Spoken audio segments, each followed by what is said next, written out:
Hello दोस्तों, मैं आशीष कुमार अपने YouTube channel Bihar GK tricks में आपका स्वागत करता हूं। तो आज हम लोग प्राचीन भारत के अंतर्गत जैन धर्म के बारे में इस वीडियो में पढ़ेंगे। जैन धर्म, जिसका पहला पॉइंट है, जैन परंपरा के अनुसार जैन धर्म में कुल 24 तीर्थंकर हुए।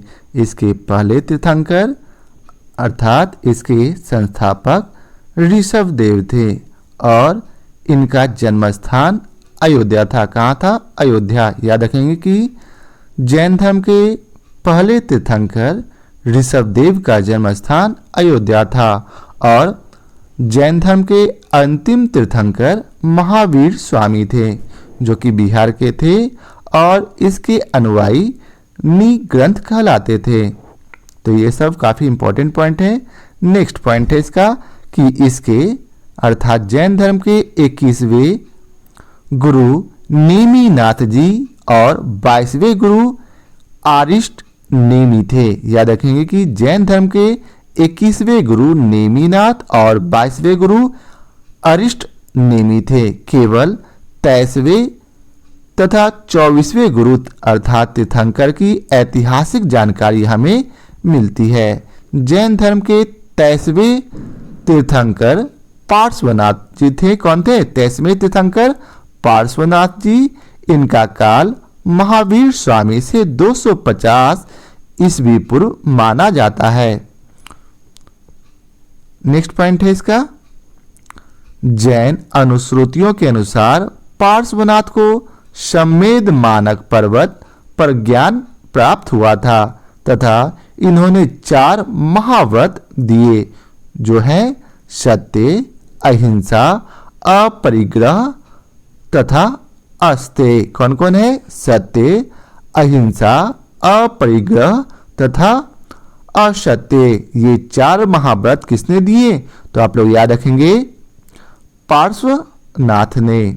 आगे है, महावीर स्वामी जैन धर्म के वास्तविक संस्थापक माने जाते हैं। यह प्रश्न भी काफी बार एग्जाम में पूछा जा चुका है कि जैन धर्म का वास्तविक संस्थापक किसे माना जाता? तो याद रखेंगे महावीर स्वामी को। तथा जैन धर्म के 24वें एवं अंतिम तीर्थंकर भी यही थे। महावीर स्वामी का जन्म 540 ईस्वी पूर्व में वैशाली के कुंडल ग्राम में हुआ था। याद रखेंगे कि यह वैशाली कहाँ है? बिहार में। महावीर स्वामी का जन्म 540 ईस्वी पूर्व में वैशाली के कुंडल ग्राम में हुआ था।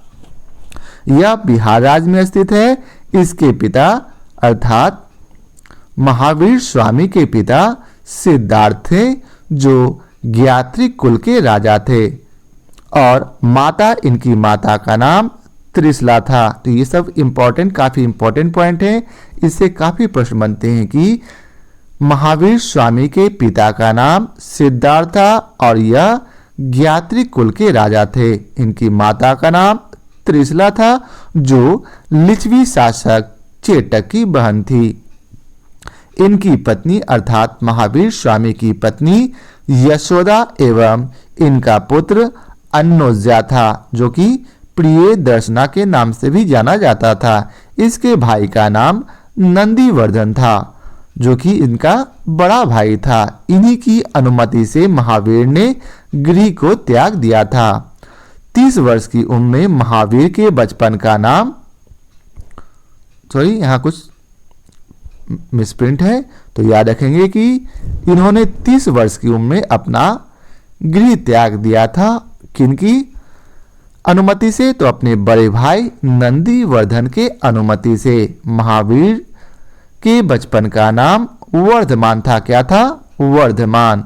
अब आगे है, जैन धर्म में पूर्ण ज्ञान को कैवल्य ज्ञान कहा गया है। याद रखेंगे कि जैन धर्म में पूर्ण ज्ञान को क्या कहा गया?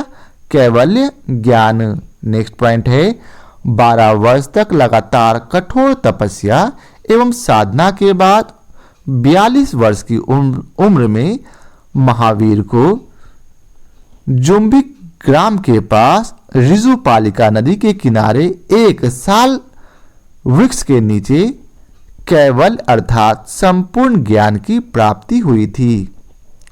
कैवल्य अर्थात संपूर्ण ज्ञान प्राप्त हो जाने के बाद महावीर स्वामी को जिन अर्थात विजेता, जिसे हम लोग ज्ञान जितेंद्र या फिर अहर्त अर्थात पूज्य एवं निर्ग्रंथ अर्थात बंधन रहित जैसी उपाधियां भी देते हैं। आगे है नेक्स्ट पॉइंट, बौद्ध साहित्य में महावीर स्वामी को निगंठ नाथपुत कहा गया है। याद रखेंगे कि बौद्ध साहित्य में महावीर स्वामी को निगंठ नाथपुत कहा गया है। महावीर स्वामी ने सर्वप्रथम अर्थात सबसे पहले 11 ब्राह्मणों को उपदेश दिया जिन्हें गंधर कहा जाता था। महावीर ने अपना उपदेश प्राकृत भाषा में दिया था। महावीर स्वामी का जो पहला शिष्य था उनका नाम था जामाली। क्या नाम था? जामाली, जो कि उनके दामाद थे। पहला विद्रोह महावीर के विरुद्ध जामाली ने अर्थात उनके दामाद ने ही किया था। जैन धर्म की प्रथम भिक्षुणी नरेश दधिवाहन की पुत्री चंपा थी। याद रखेंगे कि जैन धर्म की पहली भिक्षुणी नरेश दधिवाहन की पुत्री, इनका नाम था चंपा। महावीर स्वामी के भिक्षुणी संघ की प्रधान कौन थी? तो याद रखेंगे चंदना। ये सब काफी इंपॉर्टेंट पॉइंट है। नेक्स्ट है, भगवान महावीर की मृत्यु के समय केवल एक गंधर सुधर्मन अर्थात आर्य सुधर्मा जीवित था। याद रखेंगे कि इनकी मृत्यु के समय एक गंधर, क्या नाम था उनका? अर्थात 11 जो ब्राह्मण थे उनमें एक गंधर सुधर्मन ही जीवित था। 72 वर्ष की अवस्था में 468 ईस्वी पूर्व पावापुरी, जो कि राजगीर के पास है, बिहार में महावीर की मृत्यु अर्थात इन्हें निर्वाण की प्राप्ति हुई थी। महावीर स्वामी को मल राजा सिप्तिपाल की राजप्रसाद में निर्माण प्राप्त हुआ था। आगे है संथरा या फिर अनवर्थकी, क्या नाम है? संथरा या फिर अनवर्थकी या फिर निष्प्रतिकार मरण वैकुंठ सुलेखना जैन समुदाय का एक धार्मिक ग्रंथ है। जैन धर्म में सल्लेखना से तात्पर्य है उपवास द्वारा शरीर का त्याग करना। जैन धर्म में 5 प्रकार के ज्ञान को परिभाषित किया गया है। पहला है मति अर्थात इंद्रिय जनित ज्ञान। दूसरा श्रुति अर्थात सुनकर होने वाला ज्ञान। तीसरा है अवधि अर्थात दिव्य ज्ञान अर्थात दूर देश का ज्ञान। वहीं चौथा है मना पर्याय अर्थात किसी के मन की बात जानने वाला ज्ञान। और 5वां है कैवल्य अर्थात अंतिम एवं संपूर्ण ज्ञान। नेक्स्ट पॉइंट है, जैनियों द्वारा अपने पवित्र ग्रंथों के लिए सामूहिक रूप से जैन आगम शब्द का प्रयोग करते थे। इसके अंतर्गत 12 अंग, 12 उपांग, 6 छेद्र सूत्र, 4 मूल सूत्र, 10 प्रकीर्णन, 2 चूलिका सूत्र, नंदी सूत्र एवं अनुयोग द्वार को सम्मिलित किया जाता है। अंगों एवं उपांगों पर जो भाष्य लिखे गए हैं वे निर्युक्ति, चूर्णी एवं टीका कहलाते हैं। नेक्स्ट पॉइंट है, जैन धर्म के अनुसार जीव को अनन्य चतुष्टय प्राप्त हो जाता है। वह अनंत ज्ञान, अनंत दर्शन, अनंत वीर अर्थात बल तथा अनंत आनंद अर्थात सुख की प्राप्ति कर लेता है। वहीं नेक्स्ट पॉइंट है, महावीर स्वामी ने 5वां व्रत अर्थात ब्रह्मचर्य दिया था तथा महाव्रतों को 2 भागों में बांट दिया था। पहला है अनुव्रत अर्थात गृहस्थ, जो कि आम आदमी के लिए था, और दूसरा है महाव्रत, जो कि केवल मुनि के लिए था। नेक्स्ट है जैन धर्म के त्रिरत्न हैं सम्यक ज्ञान, सम्यक दर्शन एवं सम्यक आचरण अर्थात चरित्र। वही नेक्स्ट पॉइंट है जैन धर्म के सप्तभंगी ज्ञान के दो दूसरे नाम भी हैं। पहला है अनेकांतवाद, यह जैन दर्शन का तत्व मीमांसीय सिद्धांत है। वहीं दूसरा है स्यादवाद, यह जैन दर्शन का ज्ञान मीमांसीय सिद्धांत है। आगे है जैन धर्म कर्मफल एवं पुनर्जन्म में विश्वास रखता है। जैन धर्म के अनुसार प्रत्येक वस्तु में आत्मा होती है एवं शरीर में एक से अधिक भी आत्माएं हो सकती है। नेक्स्ट पॉइंट है भद्रबाहु के द्वारा स्थित कल्प सूत्र में जैन तीर्थंकरों की जीवनी लिखी है। वहीं नेक्स्ट पॉइंट में मथुरा एवं अमरावती शैलियों में जैन धर्म से संबंधित मूर्तियों का निर्माण करवाया गया था। नेक्स्ट है जैनों ने शिक्षा के केंद्रों को विकसित किया जिन्हें उपासना कहा जाता है। याद रखेंगे कि जैनों ने शिक्षा के केंद्रों को विकसित किया जिन्हें क्या कहा जाता, उपासना। नेक्स्ट पॉइंट है लगभग 1500 वर्ष पूर्व लिखी हुई महावीर की शिक्षाएं वर्तमान में वल्लभी अर्थात गुजरात में उपस्थित है।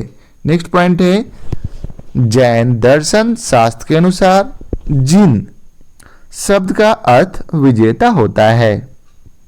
आगे है जैन संगतियां, जो कि पहला संगीति वर्ष 300 ईसा पूर्व में हुआ था। कहाँ? पाटलिपुत्र में, जिसके अध्यक्ष स्थूल भद्र थे और इसके उपाध्यक्ष भद्रबाहु थे। वहीं दूसरी संगीति वर्ष 512 ईस्वी में हुई थी। कहाँ? वल्लभी गुजरात में, जिसके अध्यक्ष देवार्धी क्षमा श्रवण थे। नेक्स्ट है प्रथम संगीति में जैन धर्म 2 शाखाओं में बांटा गया है। पहला है दिगंबर और दूसरा है श्वेतांबर। दिगंबर भद्रबाहु के अनुयायी थे जो रूढ़िवादी थे और वस्त्रों का त्याग कर दिए थे। वहीं दूसरा है श्वेतांबर जो स्थूल भद्र के अनुयायी थे, सुधारवादी थे और वस्त्रों का त्याग इन्होंने नहीं किया था। नेक्स्ट है दूसरी अर्थात द्वितीय संगीति में आगम साहित्य का संकलन किया गया था। अब आगे हैं जैन धर्म के 24 तीर्थंकरों के नाम नीचे दिए गए हैं। आइए एक एक बार हम लोग देख लेते हैं। पहला है ऋषभदेव, जिसका प्रतीक चिन्ह सांड है। वहीं दूसरा संभवनाथ, जिनका प्रतीक चिन्ह घोड़ा है। ये सभी काफी आता है कि संभवनाथ या ऋषभदेव का प्रतीक चिन्ह क्या है। नेक्स्ट है अजीतनाथ, जिनका प्रतीक चिन्ह हाथी है। चौथा अभिनंदन स्वामी। पांचवा है सुमतिनाथ। छठा पद्म प्रभु। सातवां है सुपार्श्वनाथ, जिनका प्रतीक चिन्ह स्वास्तिक है। आठवां है चंद्र प्रभु। नौवां सुविधिनाथ। 10वां है सोतलनाथ। 11वां श्रेयांसनाथ। 12वां वासुपूज्यनाथ। 13वां विमलनाथ। 14 अनंतनाथ। 15 धर्मनाथ। 16वां है शांतिनाथ, जिनका प्रतीक चिन्ह हिरण है। 17वां है कुंथुनाथ। 18वां अरनाथ, जिनका प्रतीक चिन्ह मीन अर्थात मछली है। वहीं 19वां है मल्लीनाथ। 20वां है मुनिश्रवत। आगे है 21वां नेमिनाथ, जिनका प्रतीक चिन्ह है नीलकमल। 22वां अरिष्टनेमी, जिनका प्रतीक चिन्ह शंख है। 23वां अर्थात 23वें तीर्थंकर पार्श्वनाथ है, जिनका प्रतीक चिन्ह सर्प अर्थात सांप है। वहीं 24वां तीर्थंकर महावीर स्वामी है, जिनका प्रतीक चिन्ह सिंह अर्थात शेर है।